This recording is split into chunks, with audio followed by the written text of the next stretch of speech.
Can we please talk about UFC London? Took place at the weekend. This is the Burt Locker. So basically what I do is I like talking about mixed martial arts. I am going to be having a quick recap of what took place at the weekend, possible ramifications of those fights. I'm also going to be taking a quick look at what's been going on in the news in mixed martial arts. There's been a few fights announced that seem to have gotten a lot of people talking. So if that all sounds good, then stay with me for the Burt Locker episode 127. So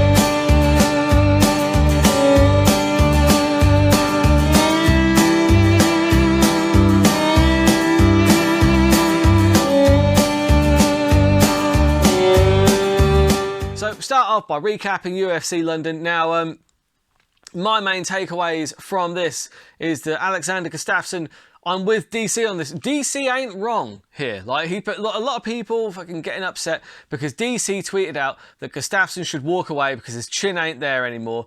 I don't think it's necessarily his chin. I think his desire isn't there anymore. But outside of that, DC ain't wrong. I might name this episode DC Ain't Wrong, because there's been a lot of things that DC has come out with this week where he ain't wrong. That is true, because I don't know if it's Gustafsson's chin necessarily. I think that it's more his desire to actually fight. He's said in interviews that he doesn't actually want to fight anymore. He's doing it because there are some good paychecks left.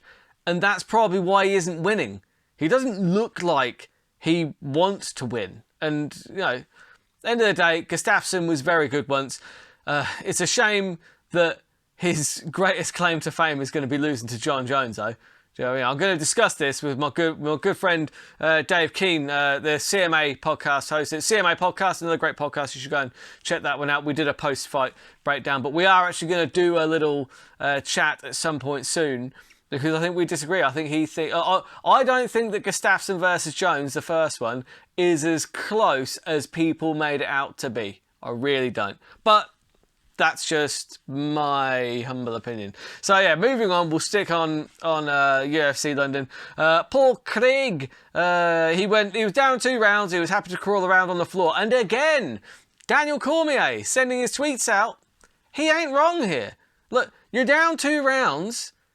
Stop like crawling around on the floor. Like, it's one thing pulling guard, but at a certain point, Paul Craig was just flopping onto his back and doing the old, come on, come into my guard. No, if your skill set is ground fighting, it is on you to take it to the ground. It's not on, stop going onto your back and going, hey, come into my guard, come on. And then, because you're kind of putting the onus on them. That's lazy. Just look, if you can pull guard and get it to the ground, otherwise find another way to get it to the ground. If you can't, you might be coming unstuck. If your specialism is grappling, that's not exactly a hot take, is it? Do you know what I mean? That's pretty much just is what it is.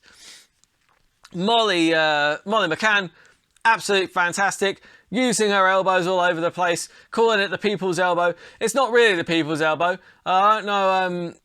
I mean, I know that she was doing it just for like the pure publicity, and it was nice for The Rock to come back to her. You can see the tweet here. It's pretty nice.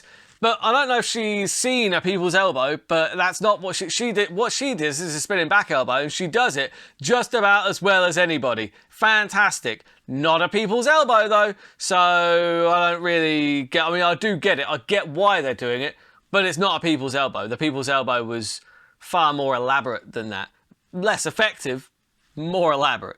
Anyway, Paddy the Baddie, absolutely fantastic. Whoa, Paddy the Baddie. Absolutely brilliant. I did enjoy it. And actually, yeah, not only was his performance very good, he won in the second round, so my bet came off. Fantastic. And yeah, he came out with that thing about, you know, men's suicide, which is nice. It's a nice sentiment, nice thing to say. Way better than getting into politics. That was one thing I didn't like about Molly's post-fight thing. Was, look, for me, I don't watch the UFC to watch people get on their soapboxes and preach to me about politics.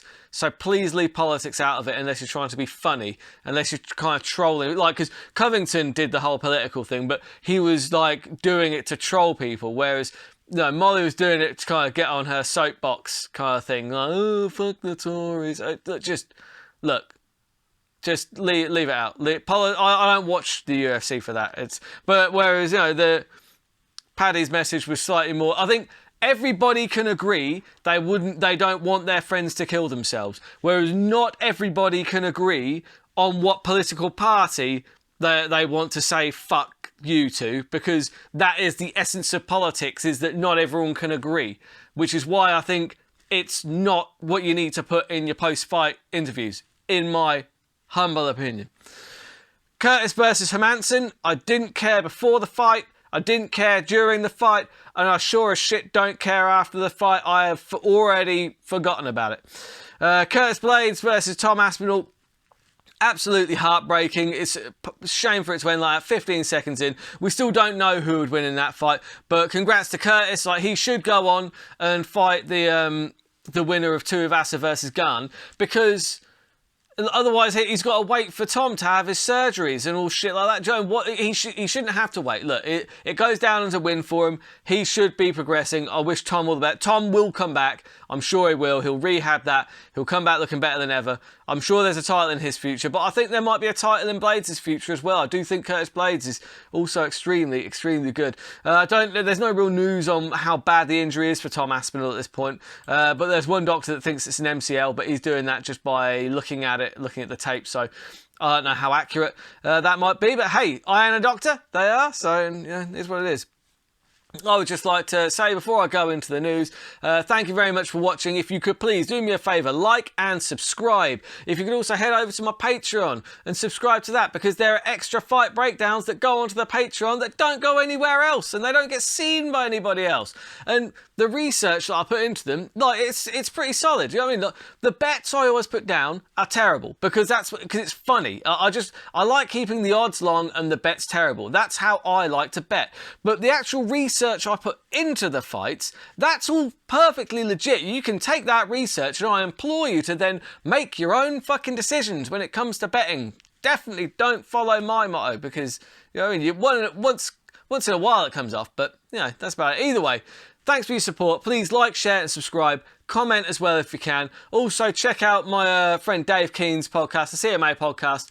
I'll put a card in here somewhere, a link. I'll put a link in the description. Links in the description. So yeah, just thanks and do all that stuff I just said. Having a look at the news, there's two main fights that have come to light in the past couple of weeks. You've got Khamzat Chimaev versus Nate Diaz, and loads of people are saying, like Leon Edwards and Dan Hardy are saying they hate it, saying the UFC is doing Nate dirty by giving him Khamzat Chimaev. For me, hot take. Khamzat Chimaev is not the death sentence to Nate Diaz that everyone's saying that it is. Nate Diaz is a perfectly capable fighter. He's in fact one of the best in the world, and he should be fighting guys like Khamzat Chimaev. And this is not a foregone conclusion. Nate Diaz has the reach. He's got very, very good boxing. We saw what Gilbert Burns' boxing did to Khamzat Chimaev. I don't think that this is one-sided as I don't think it's the assassination attempt that people think that it is. I really don't. I think that actually, bottom line is, Leon Edwards is fighting for the title next. That was Nate Diaz's last fight, and it was, you know, and it was even competitive up to the, you know, in the last round.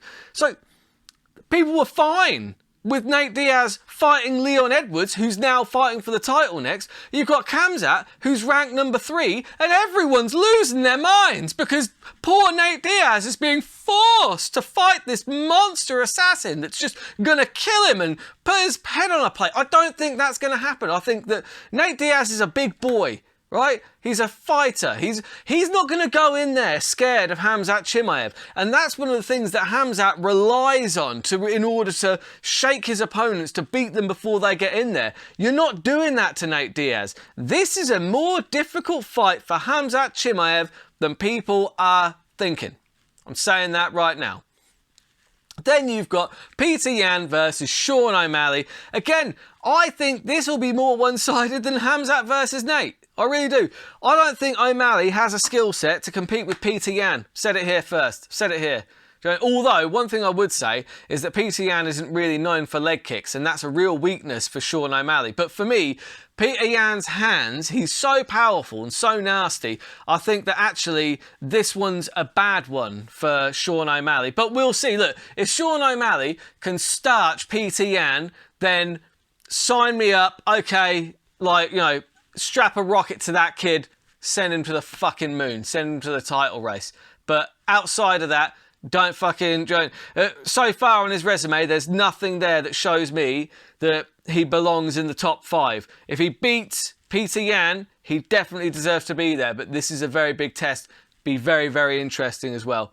My troll of the week this week is one that I have made myself.